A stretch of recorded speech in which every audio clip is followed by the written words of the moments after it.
Ate, ano ba?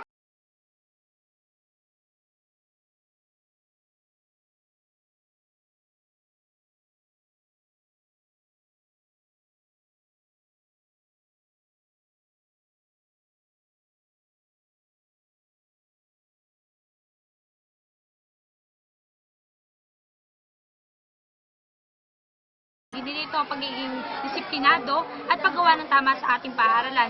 Datapwat as the President ako, ang tukulit ko naman ay ang pamunuan kayo at dalhin ang mga mga mag-aaral sa tamang landas nang sa gayon ay sa pagdating ng panahon ay magamit nila ito sa kanilang buhay. At bilang isang estudyante naman ay ganoon din ang pagpursigihan din at tulungan din ang kapwa ko ang mag-aaral. Ano po yung mga bagay na hinarap nyo, na nalagpasan nyo? Una-una sa lahat yung mga challenges sa buhay. Lahat naman tayo may mga problema at pagsubok na kinaharap sa buhay, di ba? Mga taong nakapaligid sa atin, hindi naman natin kasi mapiplease lahat ng tao sa mundo. May mga bagay o taon talaga na ayaw sa atin.